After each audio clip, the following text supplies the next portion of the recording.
अगर विटामिन और बीमारियों के बारे में बात करें तो सबसे पहले विटामिन की बात करते हैं और देखते हैं कि विटामिन में आज हम लोग क्या क्या किस किस तरीके की चीजें समझने वाले हैं। विटामिन शब्द जो है वो फंक नाम के व्यक्ति ने 1911 में डिस्कवर किया था। विटामिन ने कुछ विटामिन जैसे विटामिन डी और विटामिन के, ये दो विटामिन ऐसे हैं जो कि हालांकि यहां के की जगह ऐसे लिख लो के और डी की जगह इस तरीके से लिख लो डी। विटामिन डी और के को छोड़कर विटामिन का संश्लेषण कोई भी हमारा शरीर नहीं करता है। अब तक लगभग 30 अलग अलग प्रकार के विटामिन हम लोग को पता है, 30 अलग अलग प्रकार के विटामिन।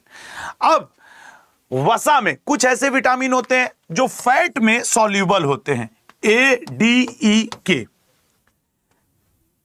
और अगर इन्हें अधिक मात्रा में खा लोगे तो नहीं, जो दो मुंहे बाल होते हैं, लड़कियां लड़के कुछ होते हैं कि ये मेरे बाल दो मुंहे, ठीक है ना, दो मुंहे हो गए हैं, वो नहीं टू माउथ वाले, तो ये अगर किसी लड़की लड़के का नहीं बाल कटवाने जा रही हैं तो बाल दो मुंहे हैं, इसका मतलब तुम विटामिन खूब खा रही हो, ठीक है, तो बाल फटने का कारण दो मुंहे बाल, एडीई के। और पानी में घुलनशील विटामिन कौन है? बी, सी और ये वाला पी। ये विटामिन बहुत कम हम लोग ध्यान देते हैं, रेलवे में कई बार पूछ चुका है, तो बी सी पी, ठीक है ना, ये वाटर सॉल्यूबल है।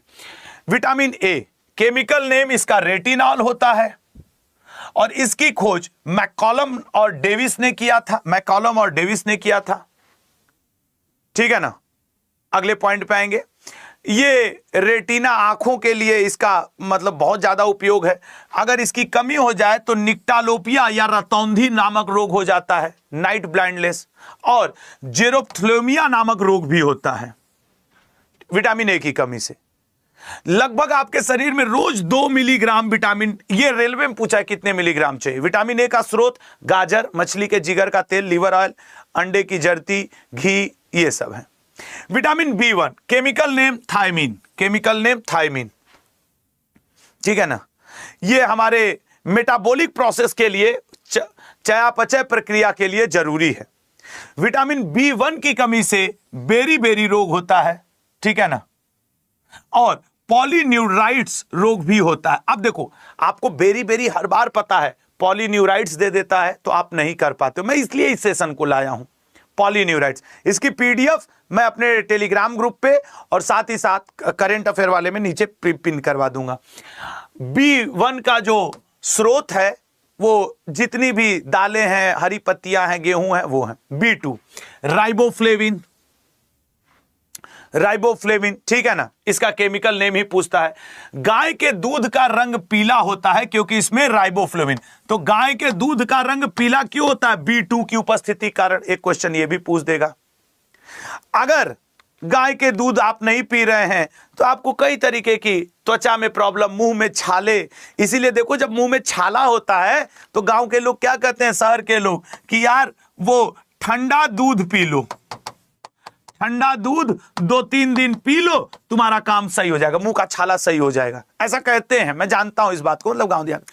अब सोचो बी2 दूध में पाया जाता है, वो कहते हैं पी लो, लोगों को लगता है मुंह में दूध जा रहा है ऐसे, गाय का दूध, तो सही हो जाएगा, लेकिन नहीं, तो बी2, ठीक है ना। अगले पॉइंट पाएंगे, B3 pantothenic acid, बी2 B3 pantothenic acid, ठीक है ना, इससे ज्यादा नहीं आता है। अगले पॉइंट पाएंगे, बी5 निकोटेनिक एसिड या नियासिन, इसका केमिकल नेम ही पूछता है।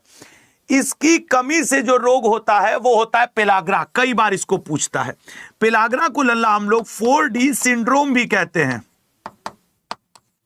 4D syndrome, 4D syndrome. ये कुछ नहीं होता है, त्वचा रोग होता है, दाद वाद जो हो जाता है वही है ये, ठीक है, दाद वाद जो हो जाता है वही है 4D सिंड्रोम। ये पूछता है किस विटामिन, बी5 नियासिन की कमी से, ठीक है ना। ये डर्मेटाइटिस, त्वचा रोग से संबंधित है, ठीक है ना, इसीलिए इसमें 4 प्रकार के रोग होते हैं। देखो, ये भी डी से है, ये भी डी से है, स्मृति विकार, दस्त, आपके डिसेंट्री, ये भी डी से है, डेथ आपके ये, इसलिए इसको 4D कहते हैं। देखो, डर्मेटाइटिस, डिस्मेंसिया, डेथ और आपके डिसेंट्री। अब हुआ 4D। कसम से बताओ किसको किसको आज पता चला कि इसको 4D रोग B5 की कमी से होता है? ऐसा इसको क्यों लिखते थे? अगर यही क्वेश्चन आ जाए पेपर में कि 4D सिंड्रोम में 4D क्या है, खत्म। ठीक है, खत्म। अच्छा, तो ये याद रखना। B6 पायराडॉक्सिन को कहते हैं। ठीक है, पायराडॉक्सिन को कहते हैं, ये ज्यादा उतना नहीं। हाँ, B7 इसका केमिकल नेम बायोटीन। ठीक है ना। B7 को विटामिन H के नाम से भी जाना जाता है, B7 को। और अगर आपके अंदर B7, जैसे हम लोग सो के उठते हैं फिर भी शरीर में दर्द है, कई बार लोगों को होता है ना, अरे यार शरीर बड़ा दर्द कर रहा है, हम तो पूरी रात सोए हैं। आपके शरीर में इसलिए दर्द हो रहा है लल्ला, क्योंकि आप में B7 की कमी है, बायोटीन की कमी है, इसलिए दर्द हो रहा है। ठीक है ना। B9 फोलिक एसिड, और गोभी वोभी खाओगे तो ये बढ़िया मिलता रहेगा फोलिक एसिड। ठीक है ना। और इसको विटामिन M के नाम से भी जानते हैं, फोलिक एसिड को, विटामिन M। मैं कह रहा हूं ना, 10 मिनट सो 15-20 दिन जो स्टूडेंट लगातार कर लिया NTPC ग्रुप डी में अच्छा करके आएगा। 1-1 घंटे की उसकी साइंस की कमी को तो मैं 10-10 मिनट से ले जाऊंगा। B12 cyanocobalamin, सिनोकोबालामिन, B12। ठीक है ना, साइनोकोबालामिन। चलिए अगले पॉइंट पे आएंगे। Vitamin C chemical name ascorbic acid. Vitamin C का केमिकल नेम एस्कॉर्बिक एसिड। सबसे पुराना ज्ञात विटामिन C है। खाना बनाते समय विटामिन C नष्ट हो जाता है। अब ये खट्टे फलों में पाया जाता है, खट्टे चीजों में, तो दूध में, अंडा में, ब्रेड में तो बिल्कुल नहीं पाया जाएगा। सबसे पहले दुनिया में जिस विटामिन का ज्ञान हुआ वो है विटामिन C। ठीक है ना। विटामिन C की कमी से स्कर्वी होता है, ये आपको रटा हुआ, इसलिए इस पर हम ज्यादा बात नहीं करेंगे। विटामिन D कैल्सीफेरॉल, या फिर लल्ला इसे हम लोग एंटी रिकेट्स विटामिन भी कहते हैं, एंटी रिकेट्स विटामिन भी कहते हैं। इसे हम लोग सनसाइन विटामिन भी कहते हैं, सनसाइन विटामिन भी कहते हैं। ठीक है ना। इसके 2 घटक हैं, D2 और D3।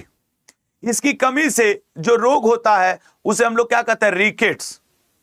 ठीक है ना, रिकेट्स कहते हैं, इसकी कमी से होने वाले रोग को रिकेट्स कहते हैं। और ऑस्टियोमलेशिया, विटामिन डी की कमी से यह भी रोग होता है, ऑस्टियोमलेशिया, बड़ों में। जो हम लोग रिकेट्स पढ़ते हैं ना लल्ला, वो सिर्फ बच्चों में होता है, बच्चों में रिकेट्स। अभी कभी पूछ दे कि विटामिन डी की कमी से बड़ों में कौन सा रोग होता है, ये भी ऑप्शन में रहे, ये भी, तो लोग उसको टिक मार के आएंगे, रिकेट्स को। अब कहेंगे हमने रेलवे का पेपर बड़ा अच्छा कर दिया। अच्छा, बहुत अच्छा कर दिया आप ये। तो विटामिन डी कोलेस्ट्रॉल द्वारा यूवी जो अल्ट्रावायलेट रेज संश्लेषित होता है। अगला, अब यहां पे लिख भी दिया हूं कि इसे सनसाइन विटामिन भी कहते हैं, इसे एंटी रिकेट्स विटामिन भी कहते हैं। विटामिन ई टोकोफेरॉल या टोकोट्रिएनॉल, इसे एंटी स्टेरिलिटी विटामिन भी कहते हैं। क्यों? क्योंकि अगर यह विटामिन नहीं रहेगा तो नपुंसकता आ जाती है, बच्चे उच्चे पैदा नहीं होते, नपुंसकता। और अगर यह विटामिन कम रहेगा तो आप सुंदर भी नहीं दिखेंगे, इसलिए इसे ब्यूटी विटामिन और एंटी स्टेरिलिटी विटामिन भी कहते हैं। चेहरे पे दाग धब्बे झुर्रियां हटाना हो तो आपको विटामिन ई की तरफ बढ़ना होगा। अब विटामिन ई कहां मिलता है? सब लड़की लड़के चौकन्ना, विटामिन ई मिलेगा कहां से? 15 मिलीग्राम रोज आपको जरूरत है। जितनी भी अंकुरित बीज वाली चीजें हैं, जैसे चना अंकुरित हो जाए, जौ अंकुरित हो जाए, जितने भी अंकुरित हैं वहां से आपको विटामिन मिल जाएगा ई। ठीक है ना। तो अंकुरित चीजें खाया करो, उसको ब्यूटी विटामिन भी कहते हैं। विटामिन के फाइलोक्विनोन या इसको नेप्थोक्विनोन भी कहते हैं। ठीक है ना, नेप्थोक्विनोन। इसकी कमी से रक्त का थक्का नहीं जमता है, यही रेलवे कई बार पूछता है, यही रेलवे कई बार पूछता है। ठीक है ना। अच्छा, विटामिन पी, इसको कहते हैं हेस्पेरिडिन। याद रखना, vitamin B, vitamin C, vitamin P, ये तीनों के तीनों पानी में घुलनशील हैं। हम लोग जनरली बी और सी को जानते हैं, पानी में घुलनशील। ठीक है ना। विटामिन पी का स्रोत हरी सब्जियां हैं।